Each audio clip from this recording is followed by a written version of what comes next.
Ron Paul is still in the race, his third run for president spanning 15 years. But a Fox Chicago News poll shows Congressman Paul running a very distant last place in today's Illinois primary. Speculation is rampant about his plans to perhaps back Mitt Romney and thus lead his considerable army of enthusiastic supporters to Romney. Congressman Tim Johnson is a Republican from Illinois who supports Ron Paul for president, and he joins us now. Good afternoon, sir. Nice to talk to you, Martin. Now, I understand you are supporting the candidacy of Ron Paul.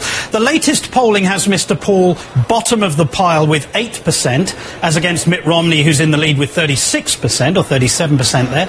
And, of course, Mr. Paul hasn't won a single primary or caucus. So why are you not supporting Mitt Romney?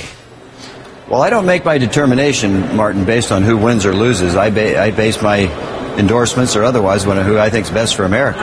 And I believe Ron Paul is a bastion of integrity and commitment to liberty in the midst of what, unfortunately, in many cases, is politics as usual. So I'm very proud to support Ron Paul.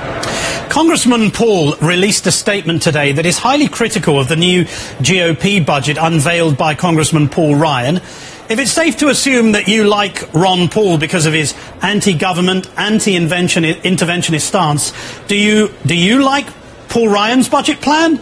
Well, I haven't seen it as fully as perhaps Congressman Paul has. I would want to maintain a little guarded indecision until I've looked at it. I support Ron Paul in large part because he believes in liberty. He believes that we ought not to be fighting wars we can't win, that we shouldn't be spending money that we don't have, that we shouldn't be intervening in people's lives where government's not meant to intervene. And I think that's a message that ultimately is going to resound to either the benefit or the detriment of America, according to how they vote. Indeed. What is it that you love so much about oil companies that will allow Republicans to keep the oil companies to keep $40 billion in subsidies over the next 10 years, but Republicans would prefer to fundamentally change Medicare?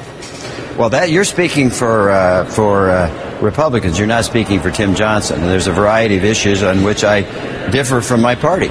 I've maintained, again, a position of look and see in terms of some of those issues. So I'm not lockstep on those or any other issues. That's interesting, sir. So would you like there to be a closing of some of these subsidies and loopholes? Would you like there, for example, to be a small tax increase on the wealthiest Americans? Well, I think the loopholes, at least some number of the loopholes, need to be carefully examined. I think the whole tax structure needs to be reexamined.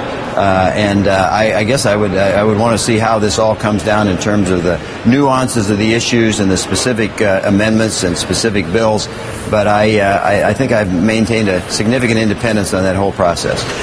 You have indeed. And notwithstanding your support for Ron Paul, sir, who do you think is going to win your home state? If I had to bet my house on it, my house isn't that big, but it's big enough. I bet on Mitt Romney. I think he'll probably win. I'm willing to support the nominee, but if you had my choice of who the nominee is, I think Ron Paul has more integrity in his little finger than all the rest of us politicians combined do in our whole bodies. Wow, a fairly condemnatory view of Republican politicians running for the nomination. Not just Republicans, all politicians. Indeed. Congressman Tim Johnson of Illinois, thank you for your honesty and thank you for joining us. Thank you very much.